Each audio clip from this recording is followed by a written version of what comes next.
ang kaganapan ngayon sa Boulevard ng Lunsad, pero bago yan, ay samahan niyo muna kaming mag-iina sa ganap namin ngayong araw ng linggo.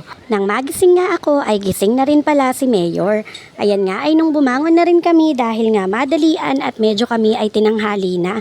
Na makapunta na nga rin kami at maihatid namin si Mayor sa Kids Zone ay dumiretso na rin kami sa taas dahil nag-uumpisa na. Marami nga rin pala kami na miyembro ng aming pamilya sa side ng aking tatay ang nagsisimba dyan.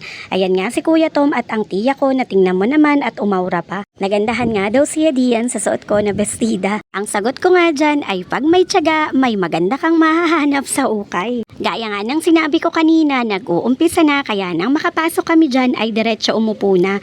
Then fast forward nang matapos na ay pinuntahan na nga rin namin si Mayor dyan sa baba. At kung nanay ka nga ay isa ito sa magugustuhan mo. Yung merong mga designated area ang mga bata sa baba at may mga teachers na mga naka-assign dyan kaya hindi ka matatakot o mangangamba na may mangyaring masama sa kanila. Nang pauwi na rin kami ay dito nga kami dumaan sa may fishport. Mga around 11 yan or 11:30 ng umaga pero tingnan nyo naman at wala pa halos basa at passable pa yung daan sa may kabila, yung boulevard ng Lunsad. At nang makarating na nga rin kami sa bahay ay inumpisahan ko na nga rin na iluto ang aming ulam na munggo.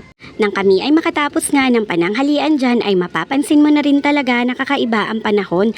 Nito nga ay dumidilim na ang kalangitan pero buti na lang ay hindi pa nag-uumpisang umulan. Ayon nga sa Pag-asa ay bukas pa ang dating ng bagyo pero ngayon pa nga lang ay talaga namang makikita mo na ang epekto nito.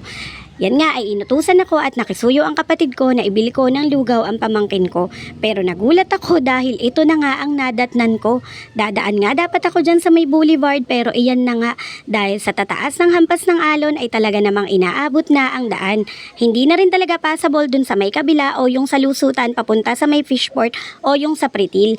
Iyon nga yung natakpan na halos ng puro water lily kaya nga halos wala nang makakadaan. Meron pa nga isang tricycle na na-stranded dyan at tingnan nyo naman. Nawa nga ay kasiyan tayo ng Panginoon dahil nga talaga namang wala pa man ang bagyo ay nakakatakot na ang epekto nito. Tingnan nyo nga sa lawa at talaga naman naggagalitan ang mga alon dito. Kaya nga kung hindi pa man din dumadating ang bagyo ay talagang dapat na nga rin na maghanda tayo. Salamat na rin nga sa maagang pag-aksyon ng Mayor ng Binangonan dahil nagkansela na nga ito ng pasok para bukas. Maaayos na rin at makakasigurado ang mga bata na hindi na sila mababasa o uuwing basa dahil nga late suspension na naman. Kaya nga tayong lahat nawa ay maging handa at maging prepared dito sa bagyo. Ito man ay dumiretso pero nawa ay hindi na. Yun lang ang ma-share ko at salamat sa panonood. Bye bye!